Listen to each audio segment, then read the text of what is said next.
ሰላም ምርጦቼ እንኳን ወደ ፊልም ሲኒማ በሰላም መጡ። በዛሬው የፊልም ቅኝታችን በ2011 የተሰራውን ሪያል ስፒድ የተሰኘውን አስገራሚ ፊልም ለእናንተ ምርጥ ተመልካቾች ይዤ ቀርብ ያለው። ግን ከእናንተ አንድ የምፈልገው ነገር አለ። እሱም ሁላችሁም እባካችሁን ሰብስክራይብ አድርጉኝ። እመኑኝ ፊልሙ ካልተመቻችሁ መጨረሻ ላይ ሰብስክራይቡን ታነሱታላችሁ። በፊልሙ ዘና ፈታ በሉበት። ይመቻችሁ። ፊልሙ ሲጀምር ግዴለሽ የሆነን ሰው እያስመለከተንም ይገኛል። በጣም ግዴለሽም ሰው ነበር። ስሙ ቻርሊ ይባላል። አሁን ላይ እሱ ምንም አይነት ስራ የለውም። በሮቦት ቦክስ ግጥሚያ በመሳተፍ ህይወቱን ይመራል። ይሁን እንጂ በአሁኑ ጊዜ በሮቦቱም ግጥሚያ ተሸንፏል። ስለዚህ ለእሱ ምንም አልቀረውም። ህይወቱን የሚኖረው በሌሎች ላይ በመተማመን ብቻ ነው እና አሁን ላይ ከፍተኛ የሆነ ውድድር እንደሚካሄድ በስልክ ተደውሎ ሲነገረው ትልቁን ሮቦት ማዘጋጀትም ይጀምራል። አሁን ላይ የውድድሩ ቀን በመጨረሻም ይደርሳል። ሮቦቱንም ጭኖ ወደ መድረሻው መንዳት ይጀምራል። በእውነቱ ግዙፉ ሮቦት ከአንድ ትልቅ በሬ ጋር ለመዋጋትም ተዘጋጅቷል። ነገር ግን ተራ በሬ ሳይሆን በጣም ብዙ ውድድሮችን ያሸነፈ አደገኛ የሆነ በሬ ነበር። እናም ግዙፉ ጥቁሩ በሬ በጣም ጠበኛ እንደሆነ እናወቃለን። ቻርሊ በመጨረሻም እዛ ይደርሳል እና የመጨረሻውን የገንዘብ መጠን ከባለቤቱ ጋር ይደራደራል። ግጥሚያውን ካሸነፉ $20,000 ካሳ መክፈል አለብህ ሲል ባለቤቱ ምላሽ ይሰጣል። በእርግጠኝነት በጨዋታው ከተሸነፍክም ተመሳሳይ መጠን ያለው ገንዘብ መክፈል አለብህ ይለዋል። አሁን ላይ ግጭቱ ይጀምራል። ቻርሊ የርቀት የሮቦት መቆጣጠር ያለው ሮቦቱን ያዘዋል። በሌላ በኩል በሬውን መቆጣጠር አስፈላጊ አልነበረም። ያንን ሮቦት ለመቋቋም በቂ ነበር። መጀመሪያ ላይ ቻርሊ በሮቦቱ ላይ ሙሉ ቁጥጥርም ነበረው። ነገር ግን የእሱ ሮቦት በትኩረት ማጣቱ ምክንያትም አሁን ላይ ይበላሻል። ቡል አሁን ላይ በሬው ሮቦቱን ክፉኛ ጎድቶታል። አሁን ቻርሊ በጣም ተጨነቀ። አሁን የእኔ ሮቦት እንዴት ይዋጋል እያለ ከዛ ያንን ሰውዬ ይህን ግጥሚያ እንደገና እንጀምር ሲለው እረ አይሆንም የአንተ ሮቦትማ ወደ ቆሻሻ ውስጥ ይመለሳል በማለት ይነግረዋል። እናም በተመሳሳይ መልኩ አሁን ላይ ግዙፉ በሬ ሮቦቱን ሙሉ በሙሉ ይጎዳዋል። ሮቦቱን ወደ ትናንሽ ቁርጭራጮችም ይለውጠዋል። ቻርሊ በውጊያው መሸነፉ አሁን ላይ ግልጥ ነው። በስምምነቱ መሰረት አሁን ለበሬው ባለቤትም $20,000 እንዲከፍልም ተገዷል። ነገር ግን ምንም አይነት ገንዘብ አልነበረውም። ተጨንቆ ከዚያ መሸሽንም ይጀምራል። በኋላ አንድ ቦታ ላይ ተደብቆ ከዚያም ሁለት ግለሰቦችም ይታያሉ። ከ10 ዓመት በፊት አብራህ የነበረችውም ሴት ፍቅረኛ በህይወት የለችም ሞታለች ብለው መርዶ ያረዱታል። አሁን ላይ የ10 ዓመት ልጅም አለህ ይሉታል። እናቱ ስለሞተች አሁን ልጁ ብቻውን ነው በማለትም ይነግሩታል። አክስቱ እሱን ለመውሰድ ፍርድ ቤት እየተከራከረች ይገኛል። ይህ ውሳኔ ያለ አንተ ፍቃድን ሊሆን አይችልም። ስለዚህ ንገረን፣ ልጅህን ከአንተ ጋር ማድረግ ትፈልጋለህ ወይንስ አክስቱ እሱን እንድትይዘው ትፈቅዳለህ ይሉታል። ቻርሊ ቀድሞውኑ ከዚያ ማምለጥ ስለሚፈልግም ወዲያውኑ ከዚያ ወደ ፍርድ ቤት ይሄዳል። የዚያ ልጅ አክስት በፍርድ ቤት ውስጥም እኔ በጣም ባለጸጋ ሀብታም ነኝ፣ ይሄን ልጅ በአግባቡ እከባከበዋለሁ እያለች ነበር። የሚፈልገውን አሟላለሁ። ከዛም ቻርሊ ሲጠየቅም ልጁን እንዲወስዱትም ከእንክብካቤ እንዲያደርጉለት ሊሰጥ ነበር። ነገር ግን አሁን ላይ ሀብታም መሆናቸውን ሲረዳ አንድ እቅድም ይነድፍና ከእነሱ ጋር ለመስማማትም ይወስናል። ከዛም በኋላ አሱ ለልጅ እኔ እንዴት አክስቱ ጋር እንድትሆን እፈቅዳለሁ፣ ከኔ ጋር ነው የምትሆነው በማለትም ይስማማል። ነገር ግን ከዛ ከፍርድ ቤትም ሲወጣ ከነሱ ጋር በገንዘብ መደራደር ይጀምራል። ከዛም አጎትየውና ቻርሊ እንዲሁም እሷ አክስትየዋ ለሱ $100,000 መጠንም ለመስጠት ይስማማሉ። ግን ልጅህን ከእኛ ጋር ይሆናል ይሉታል። በዚህም በጣም ይደሰታል። ያለምንም ጥረት $100,000 ያገኛል። የዚያ ህፃን አክስት ግን ለቻርሊ እንዲህ ትለዋለች፣ ውለታን አድርግልን። በእውነቱ ለ3 ወራት አንድ ቦታ መሄድ ይኖርብናል። ስለዚህ ለ3 ወራት የልጅህን ኃላፊነትም አንተ መውሰድ ይኖርብሃል። ከዛ በኋላ ግን ከእኛ ጋር ለዘላለም ይኖራል ትለዋለች። በእሱም ይስማማል። አሁን ቻርሊ ልጁንና ገንዘቡን መጠን በመውሰድ በቀጥታ ወደ አንድ ቦታ ይንቀሳቀሳል። ከአንድ ጓደኛው ጋር ይገናኝና $50,000 ይሰጣታል። ድንቅ ሮቦትን ስሪልኝ በማለት ይነግራታል። ጓደኛው አትጨነቅ፣ በዚህማ በጣም አስገራሚ ሮቦትን ታገኛለህ ትለዋለች። በዚህ ጊዜም ግን የቻርሊ ልጅ ይህን ንግግር ሲሰማ መጥፎ የሆነ ስሜት ይሰማል ማለት ነው። ቻርሊ ያለው በዚህ ክፍያ አስደናቂ ሮቦት እናገኛለን በማለትም ይነግሯል። ያንን ሮቦትም በጥቂት ቀናት ውስጥ ያገኙታል። ሁለቱም ኖይስ የሚል መጠሪያ ለዛ ሮቦት ይሰጡታል። በጣም ጠንካራና ግዙፍ ሮቦት ነበር። ቻርሊ ይህም ምርጥ ሮቦት ስላገኘ የሮቦት ትግል ለምን የለም በማለት ያስባል።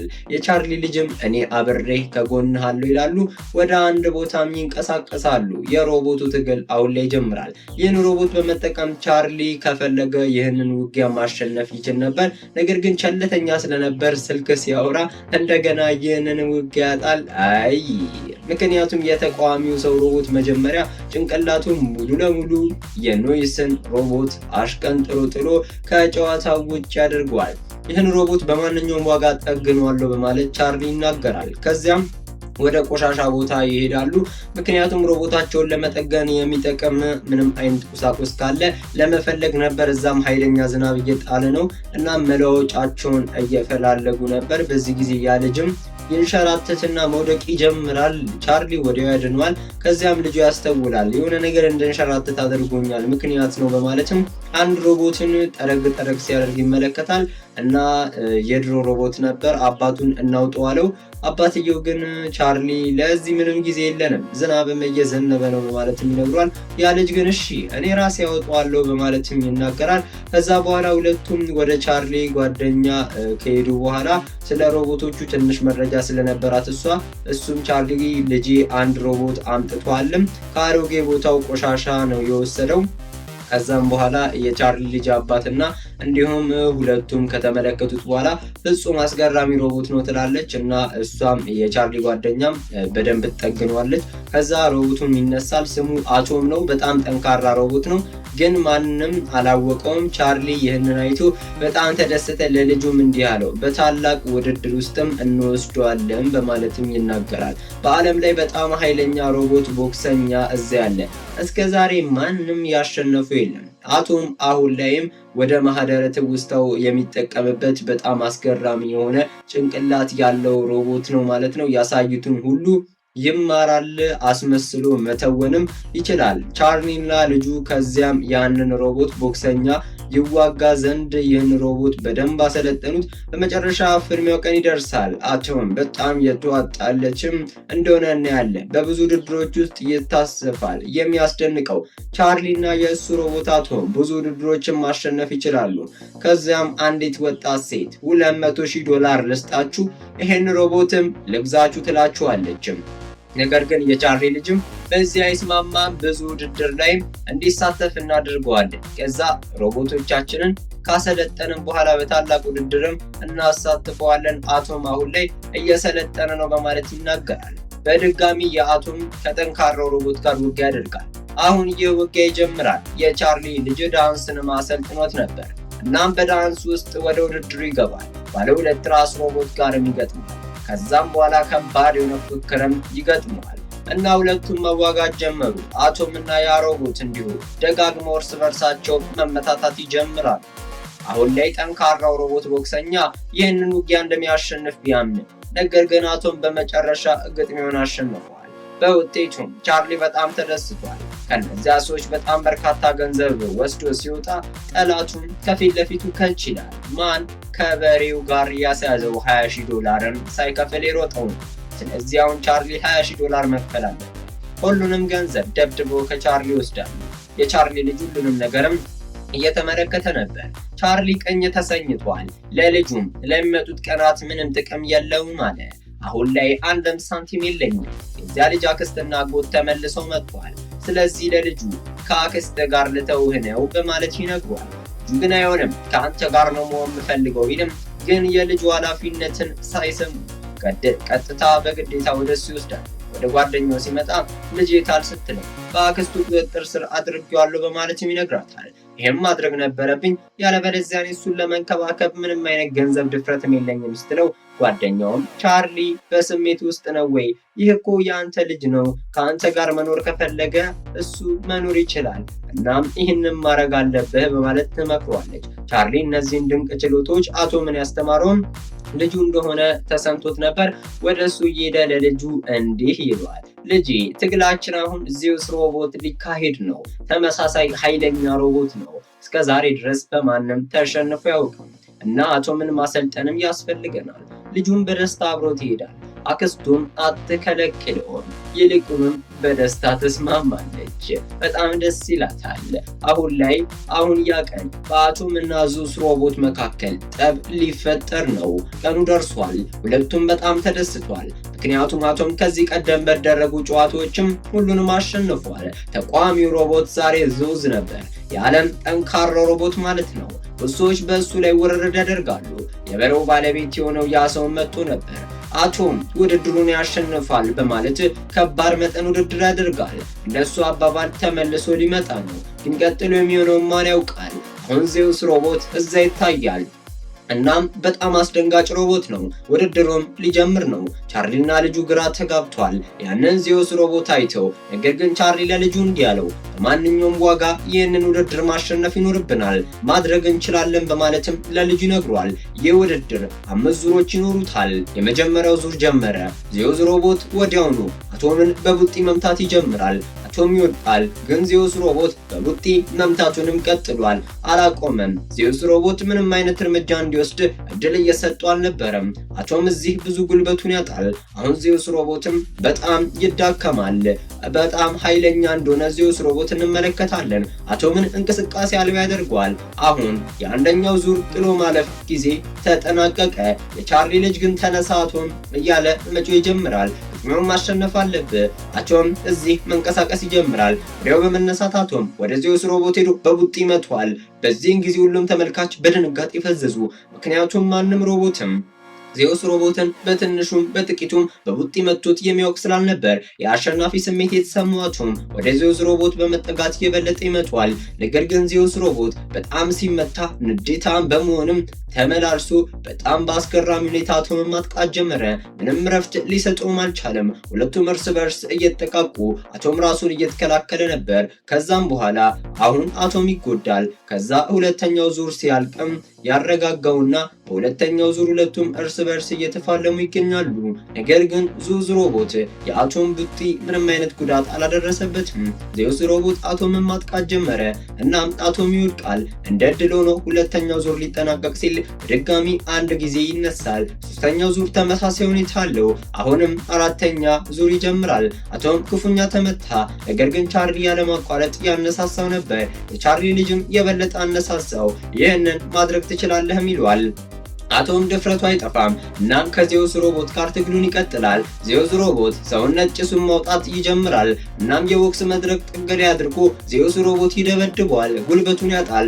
የአቶም ሙሉ ለሙሉ ሮቦት ሲስተም ከመበላሸቱ በፊትም ደውሉ ይደወላል። አራተኛው ዙር አሁን ላይ ያልቋል። ቻርሊ ወደዛ ሮቦት ከሄደ በኋላ እሱን ለመጠገን አንዳንድ ለውጦችን ያመጣል። አሁን አምስተኛው ዙር ሊጀምር ነው።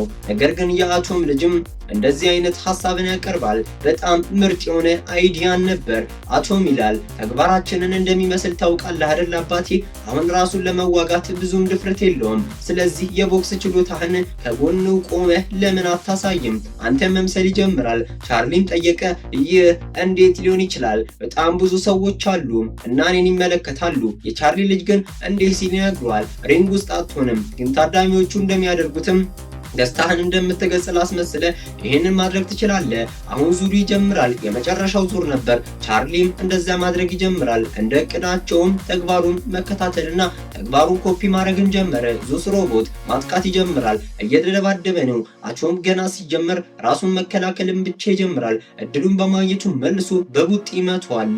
አሁን የዙስ ሮቦት ክፍያ እየቀነሰ ይገኛል። ስለዚህ መቆም ጀመረ።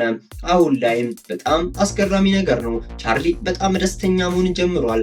አሁን በቀላሉ ማሸነፍ ይችላል። ስለዚህ በቡጢም መምታት ይጀምራል። አቶም ቻርሊን እየመሰለ አስገራሚ የሆኑ ነገሮችን ኮፒ እያደረገ ዜውስ ሮቦትን በቡጢ መመታታትን ጀመረ። አሁን ላይ ዜውስ ሮቦት እየተሸነፈ ነው ብሎ በጣም ባለመታገዝም ቻርሊ በራሱ ተማምኗል። በከፍተኛ ደረጃ እየዘለለ ይገኛል። እሱን አስመስሎ አቶም ብዙ ጊዜ ዜውስ ሮቦትን እያጠቃ ይገኛል። እዚህ ላይ ቻርሊ የሰለጠነ ቦክሰኛ እንደነበረም እንገነዘባለን።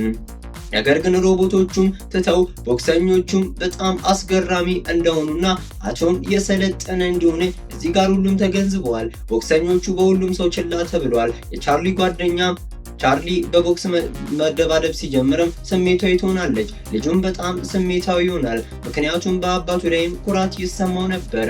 በጣም ተገርመዋል። አባቱ የሰለጠነም ታዋቂ የሆነ ቦክሰኛ እንደነበር እናስተውላለን። አባቱን እንደዚህ ለማየትም ሁል ጊዜ ይመኝ ነበር። በጣም አስደሳች የሆነ ትዕይንት ነው። ተመልካቾቹ ቻርሊና ቶምንም ማበረታታት ይጀምራሉ። ቻርሊ ስለ ቀድሞም ያው የቀድሞ ትዝታዎች ነበሩት። ስለዚህ በስሜታዊነት እየተፋለመ ነው። ቻርሊ በመጨረሻ በአቶም በኩል የዞዝ ሮቦትን አገጭ ያጠቃና እንዲህ አይነት ችሎታ በጭራሽ ታይቶ አይታወቅም። የዞዝ ሮቦት ስርዓትም በጣም ተመናምኖ መውደቅ ይጀምራል። የሰከንዶች ቆጠራ ተጀመሩ። የመጨረሻው ዙር ነበር። በዚህ ሴከንድ ቁጥር ወቅት ዞዝ ሮቦትም ካልተነሳ አቶም ውድድሩን ያሸንፋል። ነገር ግን የዞዝ ሮቦት ባለቤት ይህንን ሊፈቅድ አይችልም። እንደገና እንዲነሳ ያደርጓል። ነገር ግን አቶም ማሸነፍ ነበረበት።